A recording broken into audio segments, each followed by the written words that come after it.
মৃত্যু জীবনের এক নির্মম বাস্তবতা, তবুও আমরা কেউই একে সহজে মেনে নিতে পারি না। মানুষ সবসময় চেষ্টা করে মৃত্যুকে এড়িয়ে চলতে, কিন্তু সত্যিই কি মৃত্যুকে ধোঁকা দেওয়া সম্ভব? আজ আমরা কথা বলবো 2020 সালে সারা জাগানো Indonesian horror movie I know when you die নিয়ে, যেখানে এক কিশোরী মানুষের মৃত্যুর আগাম সংকেত দেখতে পায়, কিন্তু সে কি পারবে সেই নিয়তিকে বদলে দিতে? গল্পের শুরুতে দেখা যায় সুরিন নামে এক অসুস্থ মেয়েকে হাসপাতালে ভর্তি করা হয়েছে। হঠাৎ করেই তার শারীরিক অবস্থা দ্রুত খারাপ হয়ে যায়। সে ঠিকমতো শ্বাস নিতে পারে না, আর কিছুক্ষণের মধ্যেই হাসপাতালেই তার মৃত্যু হয়ে যায়। সুরিনের 3 জন বেস্ট ফ্রেন্ড ছিল। তারা হলো নেন, ফ্লো এবং মিনা, আর তারা একে অপরকে খুব ভালোবাসতো। সুরিন তার বেস্ট ফ্রেন্ডের সঙ্গে তাদের কলেজের হোস্টেলে থাকতো। আসলে তারা বন্ধুর মতো নয়, বরং একে অপরকে নিজের বোনের মতোই ভালোবাসত। তাই সুরিনের মৃত্যুতে নেন, ফ্লু এবং মিনা, তারা 3 জনই অনেক ভেঙে পড়ে। তবে সবচাইতে বেশি ভেঙে পড়ে মিনা, কারণ মিনা সুরিনকে একটু বেশি ভালোবাসত। সেদিন রাতে মিনা তাদের হোস্টেলের বারান্দায় দাঁড়িয়ে সুরিনের মৃত্যুর আগের একটি ভিডিও দেখছিল, যেখানে তারা সবাই মিলে সুরিনের বার্থডে সেলিব্রেট করে। ভিডিওটি দেখে মিনা সুরিনকে অনেক মিস করছিল। এমন সময় মিনা দূরের একটি অন্ধকার জায়গাতে সুরিনের মতো কাউকে দাঁড়িয়ে থাকতে দেখে। যদিও মিনা সুরিনকে অনেক ভালোবাসত, তবে মৃত্যুর পর কাউকে দেখতে পাওয়া মোটেই কোনো স্বাভাবিক বিষয় ছিল না। তাই মিনা কিছুটা ভয় পেয়ে যায়। এরপর মিনা দৌড়ে ভেতরে চলে আসে। এসে তার নেন নামক একজন বান্ধবীকে বলে, এইমাত্র আমি বাইরে সুরিনকে দাঁড়িয়ে থাকতে দেখেছি। নেন এতে অনেক অবাক হয়ে যায়। মিনাকে বলে, এরকম কিছুই নয় মিনা, তুমি হয়তো কল্পনা দেখেছ। আসলে তুমি সুরিনকে একটু বেশি ভালোবাসো, তাই তোমার কাছে এমনটা মনে হচ্ছে। মৃত মানুষ কি কখনো জীবিত হতে পারে? একথা বলেই নেন মিনাকে শান্ত করে, যেখানে তাদের আরেকজন বান্ধবী ফ্লু রয়েছে। তারা 3 জনই সেখানে সুরিনের ব্যাপারে গল্প করছিল। এমন সময় তারা সকলেই বুঝতে পারে যে তাদের দরজাতে কেউ নক করছে। এতে তারা সকলেই অনেক আতঙ্কিত হয়ে পড়ে, আর দেখতে দেখতেই তাদের ঘরের মধ্যে সুরিন চলে আসে। সুরিনকে দেখে তারা 3 জনই অনেক ভয় পেয়ে যায়। তখন সুরিন তাদেরকে বলে, তোমরা আমাকে দেখে ভয় পেও না, আমি আসলে মারা যাইনি, আমি বেঁচে আছি। ফ্লু তখন ধীরে ধীরে সুরিনের কাছে যায়, এসে তাকে স্পর্শ করে। এতে করে নেন এবং মিনাও কিছুটা সাহস পায়। এরপর তারা 3 জন মিলে সুরিনকে চেক করে বুঝতে পারে যে আসলে সুরিন এখনও জীবিত আছে। কিছুক্ষণের মধ্যেই সুরিন ফ্রেশ হয়ে তাদের 3 জনকেই আসল ঘটনা বলতে শুরু করে। সে বলে, যেদিন আমি হসপিটালে ভর্তি হয়েছিলাম সেদিন আসলে আমার উপর বজ্রপাত পড়েছিল। এ কারণে আমি সেদিন কোমায় চলে গিয়েছিলাম। তাই ডক্টররা আমাকে মৃত মনে করেছে। কিন্তু হসপিটালের 2 জন কর্মচারী যখন আমাকে মর্গে রাখার জন্য নিয়ে যাচ্ছিল, ঠিক তখনই আমি আমার জ্ঞান ফিরে পাই। এরপর আমি সেখানে উঠে বসি, কিন্তু আমাকে বসতে দেখে সেই 2 জন কর্মচারী সঙ্গে সঙ্গে অজ্ঞান হয়ে যায়, কারণ তারাও মনে করেছে যে আমি মারা গিয়েছি। একথা শুনে তারা সকলেই হাসতে শুরু করে। এমনকি সুরিনকে জীবিত দেখে তারা 3 জনই অনেক খুশি হয়ে যায়। পরের দিন সকালে প্রতিদিনের মতোই তারা কলেজে আসে। সেখানে সুরিনের সঙ্গে বেন নামক একজন ছেলের দেখা হয়। বেন সুরিনকে জীবিত দেখে অনেক খুশি হয়ে যায়। আসলে বেন সুরিনকে খুব ভালোবাসত, সুরিনও তাকে ভালোবাসে, কিন্তু সে কখনো বেনকে এটা বুঝতে দেয় না। বেনের সঙ্গে কথা বলা শেষ করে সুরিন তাদের কলেজের ওয়াশরুমে যায়, আর সে সেখানে ইউনসি নামক একজন মেয়েকে দেখতে পায়, যে কিনা সেখানে কোনো কারণে কাঁদছিল। কিন্তু সবচাইতে অবাক করা বিষয় হচ্ছে, ইউনসির ঠিক পেছনে একজন মৃত মানুষের আত্মা দাঁড়িয়েছিল, আর সুরিন সেটা দেখতে পায়। ফলে সে অনেক ভয় পেয়ে যায়। কিছুক্ষণ পর কলেজ মাঠে তাদের অ্যাসেম্বলি শুরু হয়। এখনও সুরিন মনে মনে সে আত্মাটির কথাই চিন্তা করছে। মিনাও তখন বুঝতে পারে যে সুরিন হয়তো কোনো বিষয় নিয়ে দুশ্চিন্তা করছে। ঠিক এমন সময় তাদের কলেজের ছাদ থেকে একটি মেয়ে আত্মহত্যা করে মারা যায়। সুরিন দেখতে পায় যে এটার কেউ নয়, বরং তার ক্লাসমেট ইউনসি, যাকে সে ওয়াশরুমে কান্না করতে দেখেছিল।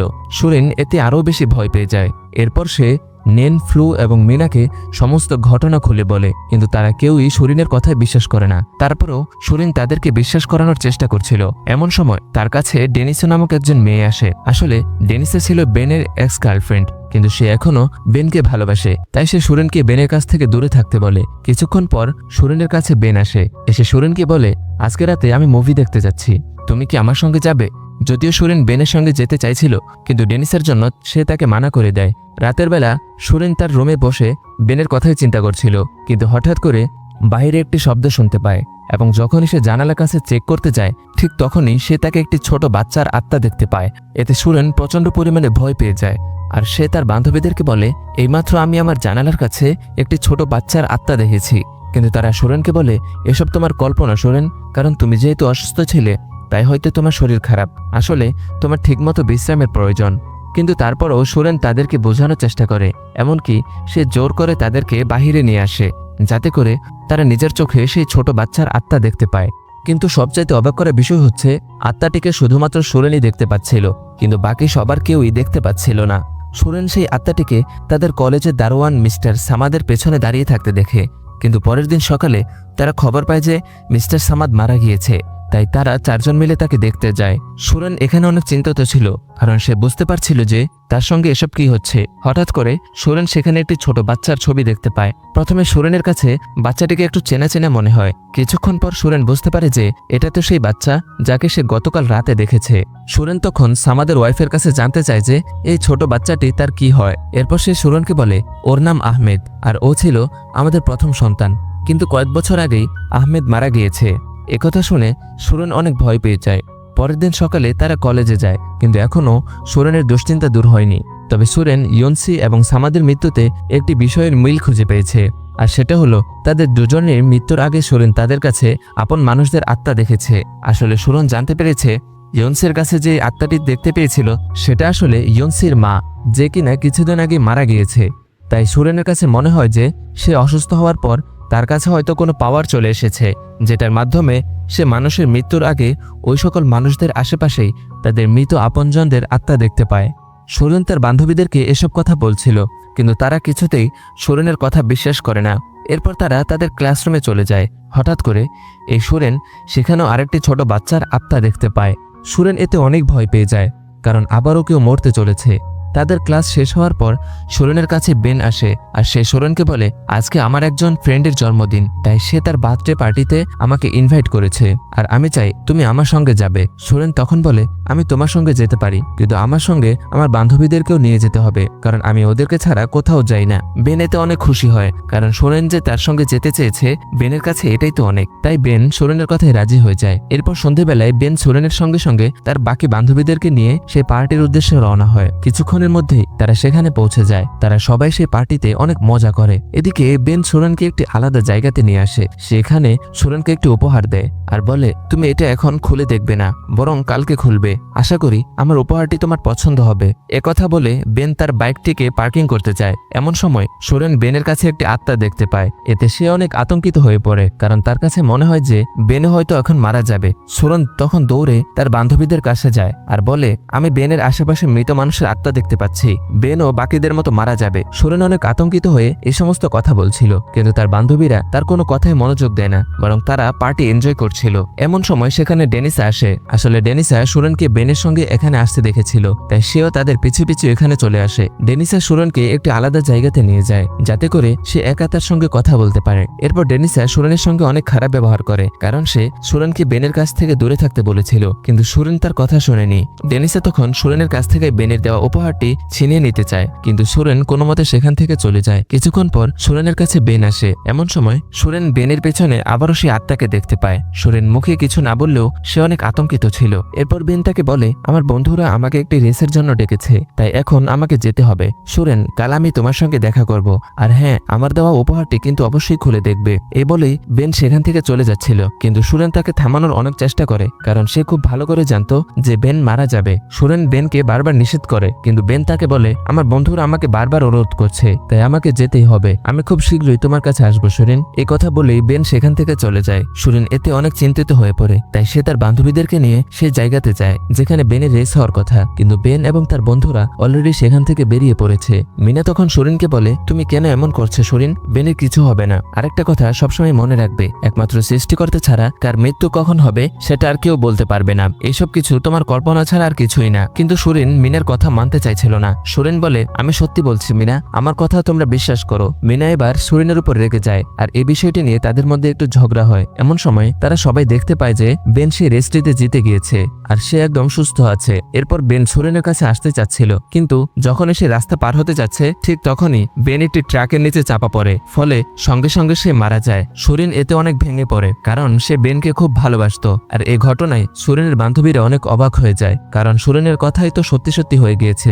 বেন তো সত্যি সত্যি মারা গেল। কিছুদিন পর সুরেন বেনের দেওয়া উপহারটি খুলে দেখে, যেখানে বেন তাকে একটি পুতুল দিয়েছে, আর সেই পুতুলটির গায়ে আই লাভ ইউ লেখা ছিল। এটা দেখে সুরেন আরো কষ্ট পায়, সে বেনের জন্য কান্না করতে থাকে। এদিকে এখন সুরেনের বান্ধবীরাও বিশ্বাস করেছে যে সুরেনের কথাই সত্য, অর্থাৎ তার মাঝে এমন একটি শক্তি চলে এসেছে যেটার মাধ্যমে সে মানুষের মৃত্যুর সময়কে নির্ধারণ করতে পারে। সুরেন তখন তাদের সবাইকে বলে কিছুদিন আগে আমি ক্লাসরুমে একটি ছোট বাচ্চার আত্মাকে দেখেছিলাম, কিন্তু এখনো তো আর কেউ মারা যায়নি, তার মানে আরেকজনের মৃত্যু বাকি আছে, তবে সেটা কি হতে পারে? তখন নেন তাদের সবাইকে বলে, আমার মনে হয় এখনো সে আত্মা খুঁজে বেড়াচ্ছে যে সে কাকে তার সঙ্গে নিয়ে যাবে, কারণ আমি শুনেছি মানুষের মৃত্যুর 40 দিন পূর্বেই তাদের কাছে মানুষের আত্মারা তার আশেপাশে ঘুরে বেড়ায়। কিন্তু মিনা এখনো তাদের কথা বিশ্বাস করতে পারছে না। এরপর মিনা রুম থেকে একটু বাহিরে আসে, আর ঠিক তখনই সে একটি ছোট বাচ্চার আত্মাটিকে দেখতে পায়। এতে মিনা অনেক ভয় পেয়ে যায়, আর সে চিৎকার করে তার বান্ধবীদেরকে ডাকে, কিন্তু তারা সকলেই এই আত্মাটাকে দেখতে পাচ্ছিল। এখন তারা অনেক ভয় পেয়ে যায়। এমন সময় সেখানে তাদের হোস্টেলের কেয়ারটেকার চলে আসে, আর সে সেই আত্মাটিকে বলে, এভাবে ভূত সেজে ঘুরে বেড়ানো বন্ধ করো, যাও গিয়ে পড়তে বসো। তখন সুরিন এবং তার বান্ধবীরা বুঝতে পারে যে এটা আসলে কোনো আত্মা নয়, বরং তাদের কেয়ারটেকারের মেয়ে। মেয়েটি অনেক দুষ্ট প্রকৃতির, তাই সে এখানে ভূত সেজে খেলছিল। এরপর তারা চারজনই তাদের রুমে চলে আসে, কিন্তু তারা দেখতে পায় যে তাদের রুমের সমস্ত জিনিস অগোছালো হয়ে আছে। এমন সময় তারা সেখানে ডেনিসাকে দেখতে পায়, আর তারা বুঝতে পারে যে তাদের রুমের এই অবস্থা ডেনিসাই করেছে। ডেনিসা এখানে সুরেনকে অনেক গালাগালি করছিল, কারণ ডেনিসার কাছে মনে হয় যে সুরেনের কারণে বেন মারা গিয়েছে, তাই সে সুরেনকে অনেক বকাবেকি করে সেখান থেকে চলে যায়। সুরেন এতে অনেক কষ্ট পায়, আর সে কান্না করতে থাকে। এরপর সুরেন তার বান্ধবীদেরকে বলে, আমি এমনটা হতে চাই না, আমি জানতে চাই না যে কার মৃত্যু কখন হবে। পরের দিন সকালে সুরেন তাদের কলেজের লাইব্রেরিতে যায়, আর সেখানে সে আবারও সে ছোট বাচ্চার আত্মাটিকে দেখতে পায়, যাকে সে কিছুদিন আগে তাদের ক্লাসরুমে দেখেছিল। সুরেন তখন দৌড়ে তার বান্ধবীদের কাছে আসে, আর সে তাদেরকে এই কথা জানায়। এরপর তারা চারজন মিলে সে আত্মাটির পিছু করতে থাকে। কিছুক্ষণ পর তাদের কলেজের স্টোররুমে পৌঁছে যায়, আর সেখানে তারা সবাই সে আত্মার উপস্থিতি টের পায়। ফলে তারা অনেক ভয় পেয়ে যায়, আর তারা দৌড়ে সেখান থেকে পালিয়ে যায়।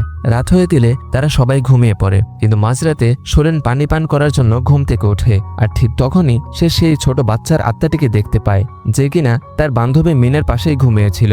এ দৃশ্য দেখে সুরেনের আত্মা কেঁপে ওঠে, কারণ সে বুঝে গিয়েছে যে মিনার মৃত্যু তার খুব নিকটে চলে এসেছে। সুরেন তখন নেনে এবং ফ্লুকেও একথা জানায়। তখন তারা সুরেনকে বলে, আমরা যেভাবেই হোক মিনাকে বাঁচাবই, আমাদেরকে কোনো উপায় বের করতে হবে। তারা তখন সিদ্ধান্ত নেয় যে তারা মিনাকে এই ব্যাপারে কিছুই জানাবে না, কারণ এতে করে মিনা দুশ্চিন্তা করতে পারে। পরের দিন তারা সবাই তাদের ক্লাসে যায়। সুরেন তখন মিনার পাশে আবারও সেই আত্মাটিকে দেখতে পায়। এরপর তারা তিনজন মিলে সিদ্ধান্ত নেয় যে তারা মিনার আশেপাশে এমন কোনো জিনিস রাখবে না যেটার মাধ্যমে মিনার জীবননাশের হুমকি রয়েছে। তাই তারা তাদের রুম থেকে ছুরি, কেচি অর্থাৎ সমস্ত ধারালো জিনিস সরিয়ে ফেলে। এমনকি তারা সবসময় মিনার আশেপাশেই থাকতে শুরু করে, আর তারা মিনার প্রতি অনেক যত্নশীল হয়ে ওঠে। কিন্তু মিনা এসবের কিছুই বুঝে উঠতে পারছিল না। রাতের বেলা নেন গুগল থেকে দুটি ইনফরমেশন বের করে। প্রথমত সে জানতে পারে যে সুরেনের মতো আরো একজন মেয়ে রয়েছে, যার উপর বজ্রপাত পড়ার ফলে সেও কোমাতে চলে যায়। কিন্তু যখনই তার জ্ঞান ফিরে আসে, তার অবস্থা সুরেনের মতোই হয়, অর্থাৎ সেও মানুষের মৃত্যুর সময়কে নির্ধারণ করতে পারে। তার অবস্থাও সুরেনের মতোই হয়। নেন সেখানে আরো একটি ইনফরমেশন পায়, অর্থাৎ সে একজন বিখ্যাত কবিরাজ সম্পর্কে জানতে পারে, যে কিনা মানুষের মৃত্যুকে ধোঁকা দিতে পারে। তারা সবাই তখন সেই কবিরাজের কাছে যাওয়ার সিদ্ধান্ত নেয়। তাই পরের দিন সকালে তারা মিনাকে ঘুমের ওষুধ খাওয়াতে চায়, যাতে করে মিনা কিছু বুঝতে না পারে। এরপর তারা মিনাকে নিয়েই সেই জায়গাতে উদ্দেশ্যে রওনা হয়। তারা আসলে মিনাকে হোস্টেলে রেখে যেতে চাচ্ছিল না, কারণ তাদের কাছে মনে হচ্ছিল যদি কোনো কারণে মিনা মারা যায়, তাই তারা কোনো ধরনের ঝুঁকি নিতে চাইছিল না। কিছুক্ষণের মধ্যেই তারা সেই কবিরাজের কাছে পৌঁছে যায়। সুরেন তখন তাকে সমস্ত ঘটনা খুলে বলে। এরপর কবিরাজ তাকে জানায় কোমাতে যাওয়ার পর যখন তার জ্ঞান ফিরে আসে, তখন তার মধ্যে সিক্সথ সেন্স চালু হয়ে যায়। আর এই সিক্সথ সেন্স পশু পাখিদের মধ্যে থাকে, কারণ তারা দুনিয়ার বাইরে যে জগৎটি রয়েছে সেখানকার সবকিছু অনুভব করতে পারে। অর্থাৎ কোনো মানুষের কবরে যদি আযাব হয়, মানুষ কিন্তু সেটা বুঝতে পারে না, কিন্তু পশু পাখিরা সে আযাবের শব্দ শুনতে পায়। এমনকি তারা জিনদের অস্তিত্ব বুঝতে পারে। আর এই সিক্সথ সেন্সের কারণেই সুরেনের সঙ্গে এমনটা ঘটছে। কিন্তু সুরেন যে মানুষদের আত্মাকে দেখতে পাচ্ছে, তারা কিন্তু আসলে কোনো আত্মা নয়, বরং তারা হলো খারাপ জিন, কারণ মৃত মানুষের আত্মা কখনো ফিরে আসতে পারে না।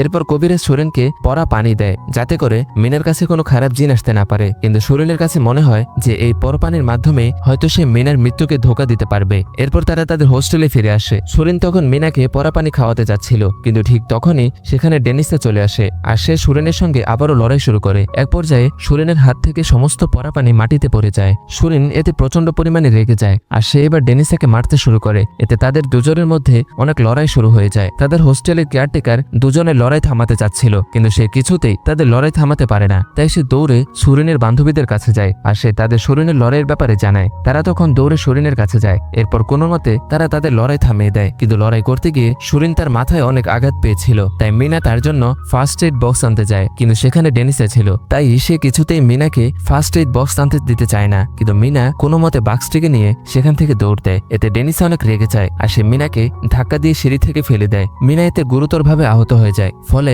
তাকে হসপিটালে ভর্তি করা হয়। সুরেন এখানে মিনার জন্য অনেক কান্না করছিল। তখন মিনা সুরেনকে বলে, তুমি আমার জন্য কান্না করো না সুরেন, সুরিন, আমি কিন্তু সবকিছু জেনে গিয়েছি। তখন সুরিন তাকে জিজ্ঞাসা করে, তুমি কি জেনেছ? এরপর মিনা বলে, আমি এটাই জেনেছি যে আমার হায়াত শেষ হয়ে এসেছে। তোমরা যখন কবিরাজের সঙ্গে কথা বলছিলে তখন আমি সব কথাই শুনেছি। আসলে একটা কথা জানো সুরিন, মানুষের জীবন মৃত্যু একমাত্র আল্লাহ তাআলার হাতেই। আল্লাহ তাআলা যতদিন আমাদের হায়াত লিখে রেখেছে আমরা ঠিক ততদিন পর্যন্তই বাঁচব। মৃত্যুকে আটকানোর ক্ষমতা একমাত্র আল্লাহ ছাড়া আর কারো কাছে নেই। আর একটা কথা সবসময় মনে রাখবে, প্রত্যেকটি প্রাণীকে মৃত্যুর স্বাদ গ্রহণ করতে হবে। তাই আমরা সবাই একদিন মারা যাব, হয়তো কেউ আগে অথবা পরে। তাই মৃত্যুকে ফাঁকি দেওয়ার চেষ্টা করা মানে আল্লাহ তাআলার বিধানের বাহিরে যাওয়া, তার বিধানকে অমান্য করা। আমাদের গন্তব্য তো একটাই, সেটা হলো মৃত্যু। তাই মৃত্যুর কথা মাথায় রেখে আমাদের জীবনকে নেক আমল দিয়ে পরিপূর্ণ করতে হবে। তুমি আমাকে কথা দাও সুরিন যে আর কখনো তুমি মৃত্যুকে ফাঁকি দিতে চাইবে না। আল্লাহ হয়তো কোনো এক বিশেষ কারণে তোমাকে এই শক্তি দিয়েছেন, তাই তুমি এই শক্তিকে ভালো কাজে ব্যবহার করবে। সুরিন তখন মিনাকে কথা দেয় যে সে আর কখনো মৃত্যুকে ফাঁকি দিতে চাইবে না।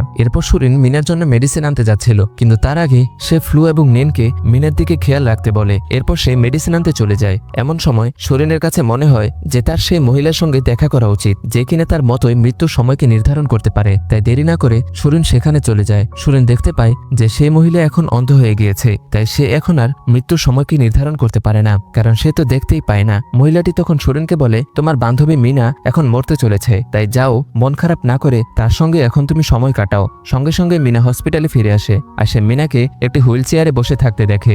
মিনা সুরিনকে দেখে অনেক খুশি হয়ে যায় আর সে তাকে জড়িয়ে ধরে। এরপর মিনা সুরিনকে তার হাতে থাকা একটি ব্রেসলেট খুলে দেয় আর সে সুরিনকে বলে, জানো সুরিন, আমি অনেক ভাগ্যবতী, কারণ আমি আমার জীবনে তোমাদের মতো বান্ধবী পেয়েছি। আমি জানি যে তোমরা আমাকে খুব ভালোবাসো আর আমি কিন্তু তোমাদের অনেক ভালোবাসি। আমি মারা যাওয়ার পর যখন আমাকে মনে পড়বে তখন তুমি এই ব্রেসলেটটি দেখবে। আর একটা কথা, আমি চাই তোমরা তিনজনেই ইসলামী শরীয়ত মতো তোমাদের জীবন পরিচালনা করবে আর সবসময় এটাই চাইবে আমরা চার বান্ধবী যেন জান্নাতে একসঙ্গেই থাকতে পারি। এমন সময় সেখানে নিন এবং ফ্লো চলে আসে আর তারা সুরিনকে বলে কিছুক্ষণ আগে মিনা মারা গিয়েছে। সুরিন এতে অনেক অবাক হয়ে যায় আর সে সামনে তাকিয়ে দেখে যে তার সামনে কিছুই নেই, অর্থাৎ এটা মিনার আত্মা ছিল। কারণ মৃত্যুর পর মানুষের আত্মা কিছু সময়ের জন্য তার আপন মানুষদের কাছে আসে এবং তাদের কাছে দোয়া চায়। আর সুরিনের যেহেতু সিক্স সেন্স রয়েছে তাই সে মিনার আত্মাকে দেখতে পেয়েছে। এরপর সুরিন তার বান্ধবীদের সাথে মিনার লাশের কাছে যায় আর সে মিনার হাত ছুঁয়ে কথা দেয় যে মিনার কথা রাখবে। এরপর আমরা কয়েকদিন পরের ঘটনা দেখতে পাই। সুরিন এখন আর মৃত্যুকে ফাঁকি দেওয়ার চেষ্টা করে না, বরং এখন যদি সে কারো মৃত্যুর সময়কে নির্ধারণ করতে পারে তাহলে সে তাদের কাছের মানুষদেরকে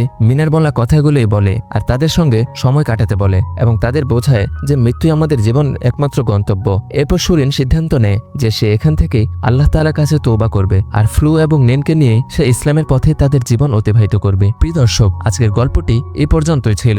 আশা করি আমাদের এই মুভিটি আপনাদের অনেক ভালো লেগেছে।